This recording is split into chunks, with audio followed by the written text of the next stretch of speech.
লছিপুরের চপকা যৌনপল্লীতে বিশ্ব এইডস দিবস পালন। উপস্থিত ডিস্ট্রিক্ট লিগ্যাল সার্ভিস অথরিটির সেক্রেটারি আম্রপালি চক্রবর্তী।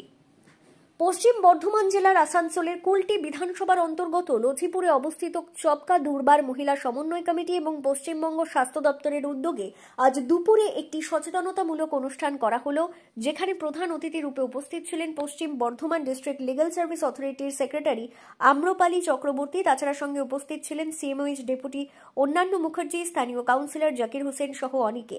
আজকে সচেতনতামূলক অনুষ্ঠানে ডিস্ট্রিক্ট লিগ্যাল সার্ভিস অথরিটির সেক্রেটারি আম্রপালি চক্রবর্তী যৌনকর্মী আইন বিষয়ে সচেতন করেন এবং যৌন রোগ সম্বন্ধে সচেতন করা হয়। তো এইডস দিবস উপলক্ষে স্থানীয় মহিলাদের কম্বল ও প্যাড বিতরণ, সাথে স্থানীয় স্কুল পড়ুয়াদের ব্যাগ দিয়ে আজকের দিনটি পালন করা হলো। এই অনুষ্ঠান শেষে চপকাতে একটি পথনাট্য অনুষ্ঠানের মাধ্যমে সাধারণ মানুষকে এইডস বিষয়ে সচেতন করা হলো। যাদের উপর অপরাধটা করা হচ্ছে তারা ভয় পেয়ে যাচ্ছে, যেটা আমি মনে করি আমাদের সমাজেরই আছে, যেগুলো করা যাবে না, কিন্তু শাস্তিযোগ্য অপরাধের মামলা হবে এবং তারা কিন্তু বিভিন্ন ধারাতে শাস্তিও পাবে। তাহলে এই ধরনের অপরাধ কিন্তু একটা সিরিয়াস এইডস দিবস। কিন্তু আজকে যে আমরা এখানে টেস্টিং করছি, সবাই একসাথে হয়েছি, এটা মানে এই নয় যে আমরা বছরে একবারই শুধু এই বিষয়ে আমরা সচেতন হব। আমাদের সারা বছর আমাদের পৃথিবী জুড়ে, রাজ্য জুড়ে, আমাদের জেলা জুড়ে কিন্তু এই কর্মসূচি চলে। যেরকম আমাদের যে এখানে যারা যুক্ত আছেন তাদেরকে কিন্তু আপনাদের তাদের কাছে পৌঁছতে হবে যে কি অসুবিধে হচ্ছে, আপনাদের কি কি প্রয়োজন, কি কি সাপোর্ট আমরা দিতে পারি। টেস্টিং সর্বের জন্য বাকি ধরনের কারণ এইচআইভি এডস হওয়ার অনেকগুলো কারণ আছে, সমাজে তো এটা কোনো কারণই হতে পারে না।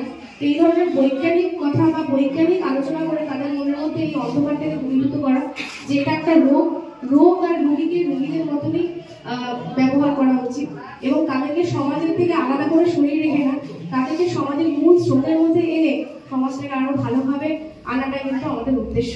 এবং আপনারা আজকে আমার সামনে যারা বসে আছেন অনেকেই অধিকাংশ মহিলা, এবং আপনারা জানেন আমি আগেও আপনাদেরকে বলেছি যে প্রত্যেক মহিলা কিন্তু ফ্রি লিগ্যাল এড পাবে। প্রত্যেক মহিলাকে আজকে আপনারা সকলেই জানেন আজকে বিশ্ব এইডস দিবস। মানে এই দিনটা উদযাপন করা হয় বিশেষত যারা এইচআইভি সংক্রমণে যারা এইডসে আক্রান্ত তাদের প্রতি সহানুভূতিশীলতা এবং সচেতনতা বৃদ্ধি করে। সমাজে যে অনেকগুলো এইডস নিয়ে অনেক মিথস রয়েছে সেগুলোকে দূরে সরিয়ে রেখে এই ধরনের রোগীকে যাতে আমরা সমাজের স্রোতে ফিরিয়ে আনতে পারি এবং তাদের যাতে বৈষম্যমূলক সকল মানে ট্রিটমেন্ট সেগুলো শেষ করতে পারি এবং তাদের সুন্দর একটি স্বাস্থ্য ব্যবস্থা উপহার দিতে পারি, এই সমস্ত কিছুকে মাথায় রেখে আজকের দিনটা উদযাপন করা হয়।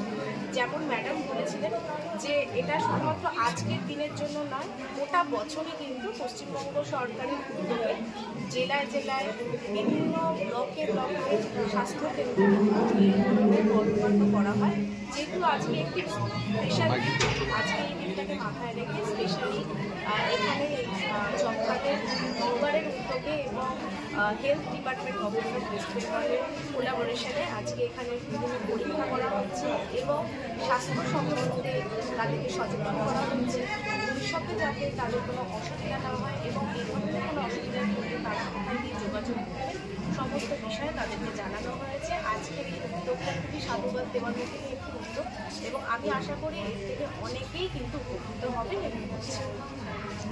আসলে department of health and family welfare পশ্চিম বর্ধমানের সিএমওইচ স্যারের আমরা রিপ্রেজেন্টেটিভ টিম এখানে আছি। আমাদের আজকে সর্বস্তরে জেলা জুড়ে এই আমাদের বিশেষ সচেতনতা শিবির চলছে। আমার 8টা ব্লকে 8টা জায়গায় যেটা বাল্যনিবারণ প্রোগ্রাম আছে সেখানে চলছে। আমাদের এখানে আজকে চপকায় হচ্ছে, দুর্গাপুর দুর্বারে আমাদের শিবির চলছে এবং আসানসোল বাস স্ট্যান্ডে আমাদের কোশিশ এনজিওর তরফ থেকেও আমাদের চলছে শিবির। এবং সচেতনতা শিবিরের মূল উদ্দেশ্য যেটা ম্যাডাম বললেন যে এটা একদিনের নয়, এটা সারা বছরই কিন্তু আমাদের এই অ্যাওয়ারনেসটা চলতে হবে। আমাদের পশ্চিম বর্ধমান জেলার এইচআইভি রিঅ্যাক্টিভ হার কিন্তু খুব কম নয়, খুব উদ্বেগজনক হার, এবং সবাই যদি আমরা এখানে একসাথে টেস্টিংয়ের ব্যাপারটা অ্যাওয়ার হই তাহলে আমার মনে হয় এটা আমাদের সমাজ এবং কমিউনিটির পক্ষে ভালো হবে। এখানে না না দেখুন, এখান ওখানের গল্প নেই। এইডস মানে যে শুধুমাত্র আমার এখানে হবে, বাকি জায়গায় হবে না, এটা একদম ভুল। এটা একদম ভুল। আজকে আমার বিশাল কর্পোরেট জগতে যিনি কাজ করছেন তিনিও রিঅ্যাক্টিভ হতে পারেন। এই অসুখটা শুধুমাত্র কোনো রকম যে আমার একটা বিশেষ জায়গায় এটা সীমিত তা তো নয়। আমার যেখানে ধরুন আমাদের এত ন্যাশনাল হাইওয়ে আছে, এত ইন্ডাস্ট্রি, এত মাইনার, আমাদের এই ইন্ডাস্ট্রিয়াল এরিয়াতে প্রচুর মাইগ্রেন্টস আছে, প্রচুর লং ডিস্টেন্স ট্রাকস আছে, আমাদের MSM এর হার অত্যন্ত বেড়ে গেছে। তাই সব রকমভাবে তার থেকে বড় কথা হচ্ছে ড্রাগ ইউজার্স, আমাদের আইডিও যারা ড্রাগ নেয় সেখান থেকে হতে পারে। ইনফ্যাক্ট আমরা যারা মেডিকেল পার্সন আছি আমরা তো সবসময় ভালনারেবল, আমাদের যে কোনো সময় এই রোগ হতে পারে। আমাদের সংক্রামিত সুজন আমাদের অপারেশন করতে গিয়ে কোনো রকমের ব্লাড কন্টামিনেশন হলো, হাতে কাটা ছিল, সেখান থেকে সূচ মারফত আসতে পারে। তাই এইটা সব জায়গায় আছে। এটা হার মানে